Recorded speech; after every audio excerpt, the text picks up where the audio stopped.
क्या आप graduate civil engineers हैं या कॉलेज में परसुइंग बीटेक के स्टूडेंट हैं? क्या आप अगर आप जॉब कर रहे हैं तो करेंट जॉब प्रोफाइल से क्या आप संतुष्ट हैं, या आप एपियरिंग स्टूडेंट्स हैं, कॉलेज में पढ़ाई कर रहे हैं, थर्ड ईयर फाइनल ईयर में हैं, तो आप अपने कंस्ट्रक्शन करियर को लेकर काफ़ी कन्फ्यूज़न में हैं कि एक बार आप कॉलेज से पास आउट होने के बाद आप किस लेवल पे जॉब ढूंढें, या किस डिपार्टमेंट, सिविल इंजीनियरिंग के अंदर, कंस्ट्रक्शन इंडस्ट्री के अंदर कई सारे डिपार्टमेंट्स हैं, तो किस लेवल पे आप जॉब ढूंढें, किस डिपार्टमेंट में जॉब ढूंढें।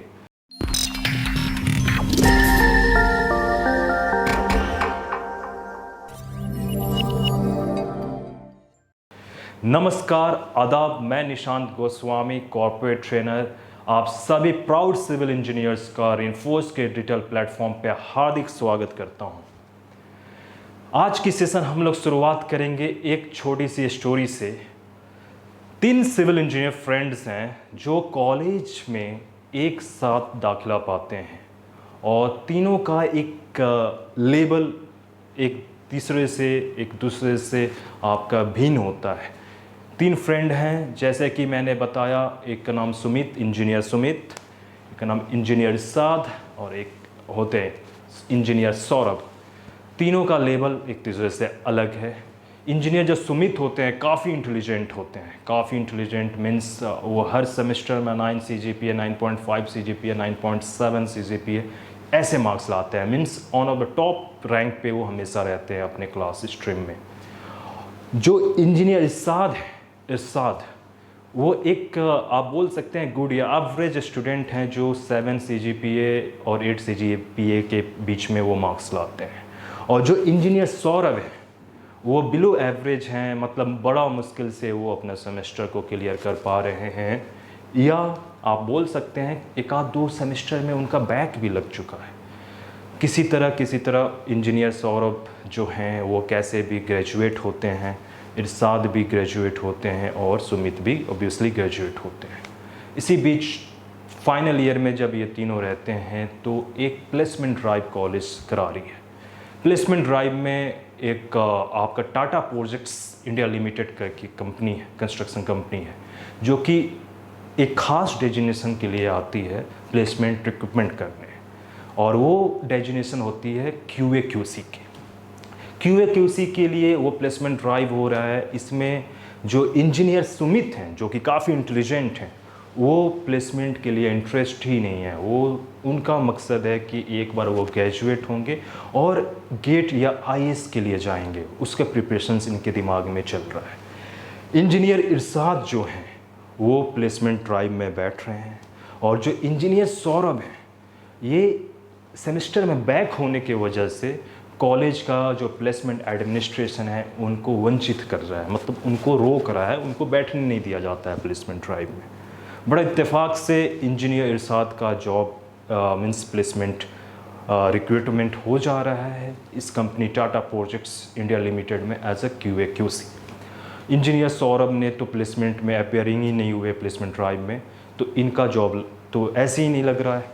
इंजीनियर सौरभ एलिजिबल ही नहीं हो पा रहे हैं क्योंकि उनके सेमेस्टर में बैक होने की वजह से वो प्लेसमेंट में वो बैठ ही नहीं रहे। तो इरशाद का जॉब लगता है, जो कि एक गुड एंड एवरेज स्टूडेंट थे, इनका जॉब लग जाता है टाटा प्रोजेक्ट्स प्राइवेट लिमिटेड में as a QA/QC with a salary 22,000।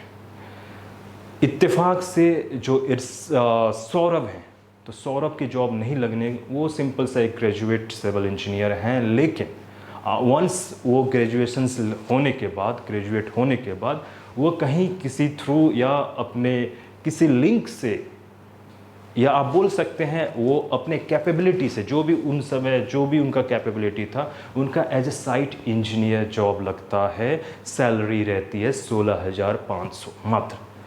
Engineer साथ की जॉब जो लग रही है वो कॉलेज से ही लग रही है, और उनकी कॉलेज से जो प्लेसमेंट हो रही है उनकी सैलरी 22,000, मतलब नियर अराउंड आपका 22,000 इनका सैलरी लग रहा है जॉब। और इंजीनियर सौरभ जो कि बिलो एवरेज स्टूडेंट हैं, as a site engineer start करते हैं 16,500 से।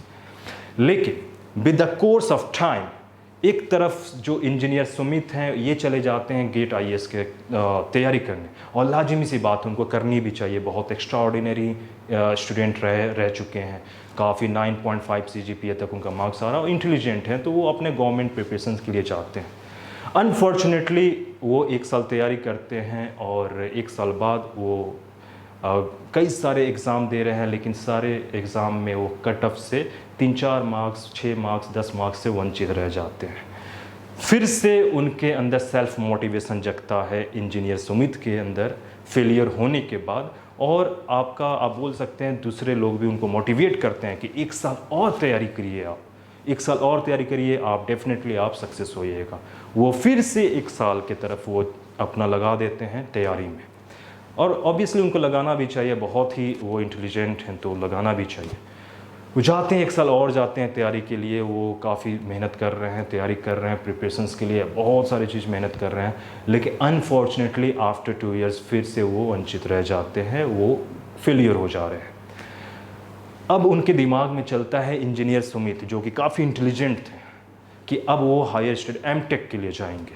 तो एमटेक में दाखिला पाते हैं किसी यूनिवर्सिटी में जाते हैं, यूनिवर्सिटी में एमटेक कर रहे हैं 2 साल, पूरा टॉप रैंक, मीन्स वो 2 साल में भी ये टॉप ही रहते हैं, इंटेलिजेंट हैं, टॉप कर रहे हैं, एमटेक में भी टॉप किए, एमटेक किए कंस्ट्रक्शन मैनेजमेंट में। इस दरमियान जो इंजीनियर इरशाद थे, काफ़ी इनके अंदर अपग्रेडेशन होता गया, लेकिन वो QA/QC में ही अपग्रेड हो रहे हैं, quality assurance and quality control department के अंदर ही, टेस्टिंग डिपार्टमेंट के ही अंदर अपग्रेडेशन पा रहे हैं ये बीच में, मतलब ये 2-4 साल के बीच में। एक तरफ इंजीनियर सौरभ हैं, ये भी अपने अंदर काफ़ी अपग्रेडेशन ला रहे हैं, जैसे कि साइट इंजीनियर्स 1 साल बाद वो काफ़ी मेहनत करते हैं, बहुत चीज़ें सीखते हैं साइट पे, और 1 साल के बाद वो एस्टिमेशन इंजीनियर के तौर पे बहाल होते हैं उसी कंपनी में। फिर अपने आप में अपग्रेडेशंस लाते हैं, मतलब अपग्रेडेशंस रेगुलर इंटरवल पे अपग्रेडेशन चल रहा है इंजीनियर सौरभ का भी और इंजीनियर इरशाद का भी।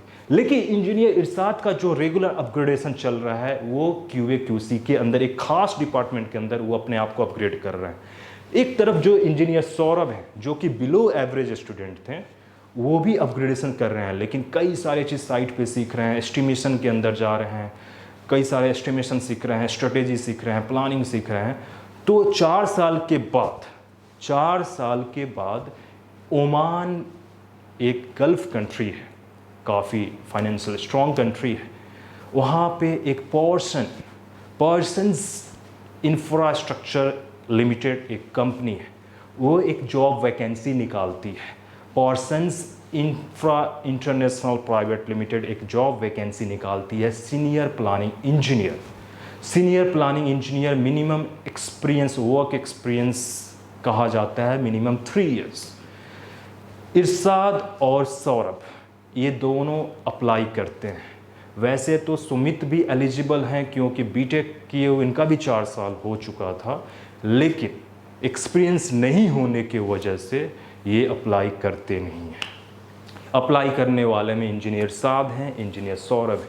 इन दोनों का जॉब अप्लीकेशंस जा रहा है, लेकिन सिलेक्शन हो रहा है इंजीनियर सौरभ का। ख़ास बात ये है उनका सिलेक्शंस इसलिए हो रहा है क्योंकि जो आपका डेजिग्नेशन मांगा गया था, पूछा गया था, वो था सीनियर प्लानिंग इंजीनियर इरशाद एक खास डिपार्टमेंट QA/QC में अपग्रेडेशंस किए हैं और उसी में एक्सपीरियंस हासिल हुआ इनको 4 साल। लेकिन इंजीनियर सौरभ हैं, जो जॉब की रिक्वायरमेंट प्रोफाइल है उससे काफ़ी मिलता जुलता उसमें अपग्रेडेशन है, इंटरव्यू होता है और इनकी सिलेक्शन हो जाती है। इंजीनियर सौरभ की सैलरी इनका होता है 785 ओमानी रियाल, मीन्स अगर आप देखें इंडियन आप रुपीज़ में कन्वर्ट करेंगे तो near around 1.5 lakhs. Engineer Saurabh जो कि बिलो एवरेज स्टूडेंट थे, इनका जॉब सिलेक्शंस हो रहा है 1.5 लाख रुपीज़ इंडियन रुपीज़, जो कि 785 ओमानी रियाल के तौर पे एक senior planning engineer. Obviously senior planning engineer के तौर पे ये डेजिग्नेटेड इनको मिल रहा है। इसी बीच इरशाद सिलेक्शन नहीं हो रहा है। क्यों नहीं हो रहा है उसका भी रीज़न हम लोग देखेंगे।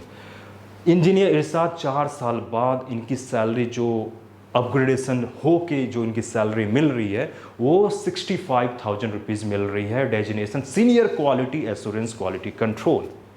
65,000 सैलरी 4 साल बाद इनको मिलती है। और इंजीनियर सौरभ जो कि स्टार्ट किए थे 16,500 से पहुंच जाते हैं 1.5 लैक्स 4 साल बाद। 4 साल बाद इंजीनियर इरशाद जो कि गुड एवरेज स्टूडेंट थे, इनकी सैलरी होती है 65,000 रुपये। मतलब दोनों के बीच में अगर आप डिफरेंस देखेंगे तो नियर अराउंड 85,000 की डिफरेंस है इंजीनियर इरशाद और इंजीनियर सौरभ की सैलरी में। इस बीच सुमित जो हैं एमटेक कर लेते हैं कंस्ट्रक्शन मैनेजमेंट 4 साल बाद। ये भी काफ़ी कन्फ्यूज़न में चल रहे हैं कि अब मैंने तो 2 साल अपना गंवा दिया तैयारी में, 2 साल एमटेक में, तो एमटेक में किए हैं। तो ऑब्वियसली जो बंदा एमटेक कर चुका है और विथ रिस्पेक्ट टू कंपैरिजन करेगा अपने दोस्तों से, तो वो 20,000 25,000 की सैलरी सोचेगा भी नहीं और सोचना भी नहीं चाहिए। अब इंजीनियर सुमित का जो है रीज़न है, इनका जॉब उस लेवल का लग नहीं रहा है कि आपको कंस्ट्रक्शन इंडस्ट्री आपको लाख रुपए दे दे, चाहे आप एमटेक ही क्यों ना किए हों। तो ये काफ़ी फ्रस्ट्रेशन में चल रहे हैं। फ्रस्ट्रेशन में चलने के दरमियान अब इनको जॉब तो अब चाहिए एक प्रोफेशनल लेवल पे। इसी बीच ये कई सारे इंटरव्यू देते हैं, सिलेक्शंस हो नहीं पा रहा है।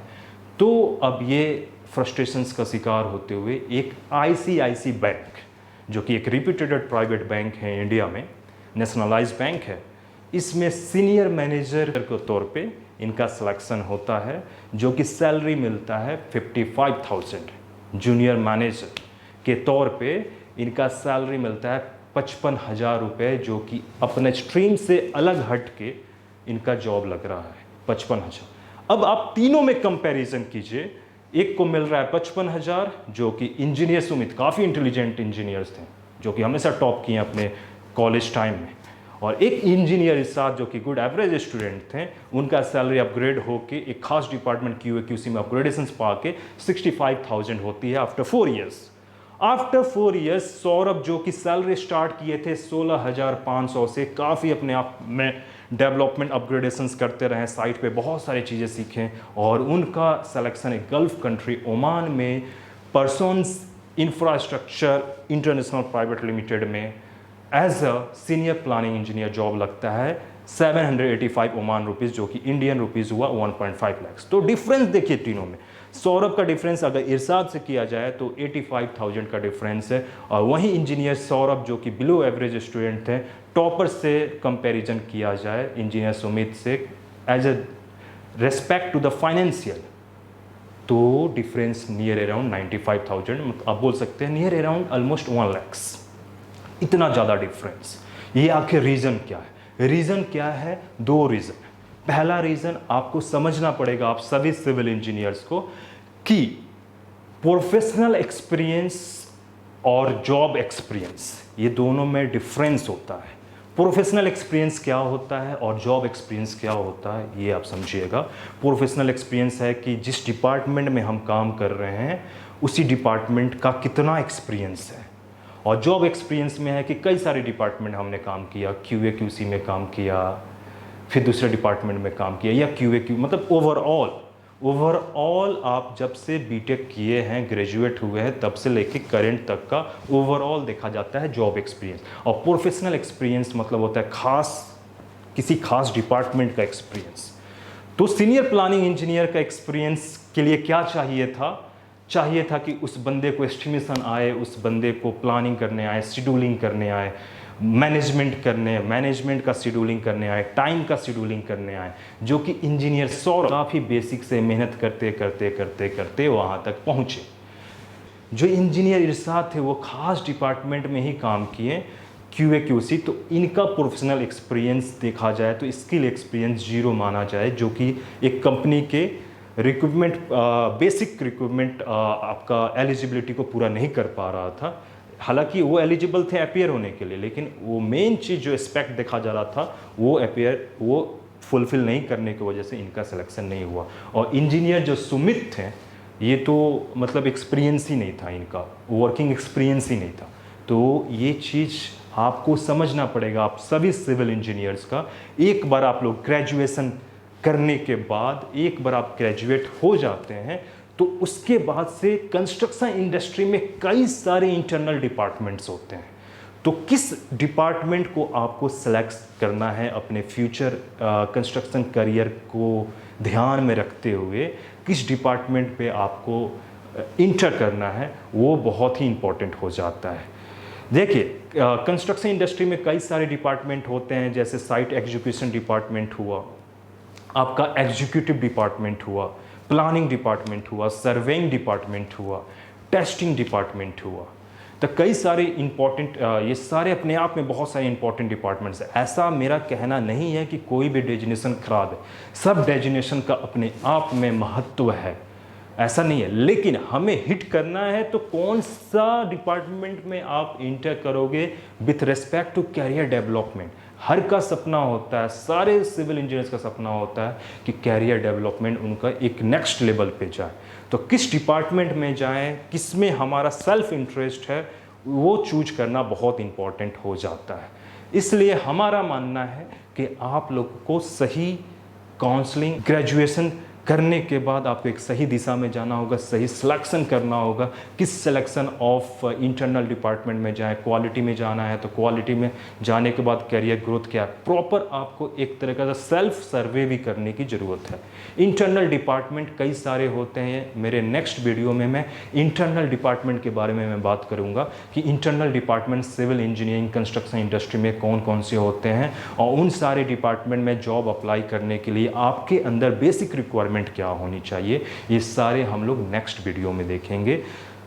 इससे हमें आपको ये चीज़ बताना चाहेंगे हम लोग कि आप अगर किसी भी जॉब का, अगर आप जॉब की तरफ अप्लाई कर रहे हैं तो ब्लाइंडली ये ना है कि हमारा जॉब लग गया तो उसी के अंदर आप अपने आप को, अपना करियर उसी में समर्पित कर लें कि अब हमें जो भी करना है अब इसी के अंदर करना है। ऐसा नहीं है, आपको रेगुलर इंटरवल पे अपने आप को अपग्रेडेशन करने की ज़रूरत है। अगर आप अपग्रेडेशन नहीं करेंगे तो आपका कंस्ट्रक्शन करियर नेक्स्ट लेवल पे नहीं जा सकता है। जैसे कि हम क्लास 10th में होते हैं, हमारा रिजल्ट किसी वजह से अनएक्सपेक्टेड मीन्स एक्सपेक्टेशन बिलो आता है, हम जो सोच रहे हैं वैसा रिजल्ट नहीं आ पा रहा है, तो हमारे पेरेंट्स या हमारे जो गार्जियंस हैं बड़े हमारे बोलते हैं चलो 12th में तुम इम्प्रूव करना, 12th में अच्छा मार्क्स लाना, मतलब अपॉर्चुनिटी है। 12th में भी अगर नहीं आता है तो हम दाखिला पा रहे हैं कोई भी प्राइवेट कॉलेज या प्राइवेट यूनिवर्सिटी में, तो बोला जाता है कि चलो अब इंजीनियरिंग कॉलेज में अच्छा करना। इंजीनियरिंग कॉलेज में भी चलो हम उस लेवल से नहीं काम, मतलब पढ़ाई कर पा रहे हैं या हमारा जो रिजल्ट अच्छे से नहीं आ पा रहा है, तो भी आपके पास अपॉर्चुनिटी है कि जब आप कॉलेज से पास आउट हों तो सही दिशा में सही कंपनी का सिलेक्शन करें, सही डेजिनेशन का सिलेक्शन करें, अप्लाई करें, ताकि वहाँ पे फिर से आपको अपॉर्चुनिटी एक बार फिर से नहीं मिलने वाली है। बार बार अपॉर्चुनिटी आपको नहीं मिलेगी। एक बार अपॉर्चुनिटी मिला, दूसरा बार मिला, तीसरा बार मिला, इनफैक्ट आप ग्रेजुएट होने के बाद भी आपके पास अपॉर्चुनिटी है अपने आप को एक नेक्स्ट लेवल पे अपग्रेडेशंस करने का। Thanks for all your patience for watching this session and please subscribe the channel। अगर आपने अभी तक सब्सक्राइब नहीं किया हो तो सब्सक्राइब करें चैनल और अपने फेलो सिविल इंजीनियर्स के साथ शेयर करना ना भूलें, ताकि जब भी हम लोग रेगुलर इंटरवल पे बहुत सारे वीडियोस हम लोग अपलोड करते हैं, हमारा टीम अपलोड करता है, तो आप लोगों के पास नोटिफिकेशन जाए। नोटिफिकेशन तभी जाएगा जब बेल आइकन प्रेस करेंगे, तो बेल आइकन प्रेस करना ना भूलें। Thanks once again for watching this session. Thank you.